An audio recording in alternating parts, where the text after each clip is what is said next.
കൂടുതൽ വാർത്തകളും വീഡിയോകളും കാണാൻ ഈ ചാനൽ സബ്സ്ക്രൈബ് ചെയ്യുക. കൂടെ ബെൽ ബട്ടൺ അമർത്തുക. നമസ്കാരം. ഉത്തര നക്ഷത്രത്തിന്റെ ദശാനാഥൻ സൂര്യൻ ആദിത്യനാണ്. ഇവരുടെ ദശാനാഥൻ, ഇവരുടെ ജനനം ആദിത്യ ദശയിലാണ്.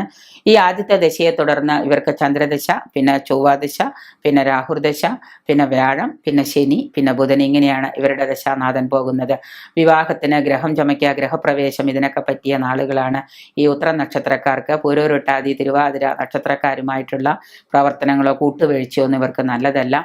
ഉത്തര നക്ഷത്രത്തിന്റെ ദശാനാഥൻ ആദിത്യനായതുകൊണ്ട് ഇവർക്ക് ഈ നാളുകാർക്ക് പിത്തജ്വരം, പിത്തം കൊണ്ടുള്ള പനി, തലവേദന, കഴുത്തുവേദന, രക്തചാപം, രക്തം നഷ്ടപ്പെടുന്ന രോഗം, മനഃശാഞ്ചല്യം മൂലമുള്ള രോഗം, മനസ്സിന് കഠിനമില്ലാതെ ചന്ദ്രന് ബലക്കുറവ് വരുന്ന പോലെ മനസ്സിനൊട്ടും ശക്തിയില്ലാതെയുള്ള രോഗം, അസ്വസ്ഥത, ഉന്മാദം, മോഹാത്സ്യം, അസ്ഥിഭംഗം, സർവാംഗ പീഡ, നാഡീവീക്കം, ശരീരം കോച്ചല് ഇത്യാദികളൊക്കെ അനുഭവപ്പെടുന്നൊരു ഇതാണ്. കയ്പ്പൻ പടവലത്തിന്റെ വെള്ളരിക്കിൻ്റെയോ കയ്പ്പൻ പടവലത്തിന്റെ ഭുജങ്ങൾ മുറിച്ച് 3 ഭുജം എടുക്കുക, അല്ലെങ്കിൽ വെള്ളരിക്കിന്റെ തണ്ടെടുത്തിട്ട് ഭുജത്തിൽ ബന്ധിക്കുന്നതും അതുകൊണ്ടുള്ള സുഖം പ്രാപിക്കുന്നത്, അന്നദാനവും ഉത്തമ ഫലം ചെയ്യുന്നതാണ്.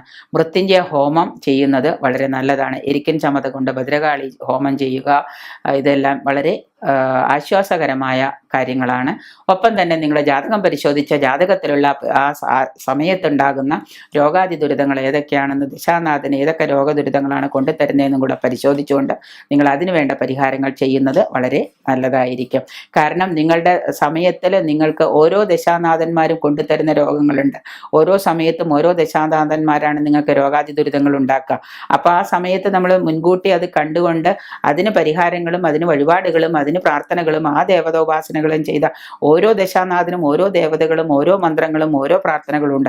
അതിനെ നമ്മൾ ചെയ്തുകൊണ്ട് ആ സമയത്ത് നമ്മൾ അതിനു വേണ്ട പരിഹാരങ്ങൾ ചെയ്താൽ തീർച്ചയായിട്ടും ഈ രോഗാദി ദുരിതങ്ങൾക്ക്, ഇപ്പോൾ ഷുഗർ വരും എന്നുള്ളത് ഹെറിഡിറ്ററി ആണ്. നിങ്ങളുടെ പാരമ്പര്യമാണെങ്കിലും ഏത് സമയത്ത് ഏത് നാളുകാർക്ക് ഷുഗർ വരും എന്ന് നമുക്കറിയാലോ. അപ്പൊ ആ സമയത്ത് ഏത് പ്രായത്തിലാണ്, ചിലർക്ക് കുട്ടികൾക്ക് പോലും ഇപ്പോൾ ഷുഗർ വരുന്നുണ്ട്. അപ്പൊ അത് വരുമെന്ന് കണ്ടുകൊണ്ട് മുൻകൂട്ടി നമ്മൾ കുട്ടിയുടെ ജാതകം എഴുതുമ്പോൾ അതിന് പരിഹാരങ്ങൾ തുടക്കത്തിലേ ചെയ്ത ഷുഗർ വരാം. മുൻജന്മ ദോഷമാണ് ഷുഗറൊക്കെ നമുക്ക് ഈ ജാതകത്തിൽ വരുന്നത്. അതിന് നമ്മൾ പരിഹാരങ്ങൾ ചെയ്താൽ തീർച്ചയായിട്ടും നമുക്കതിന് മാറ്റങ്ങൾ ഉണ്ടാകും.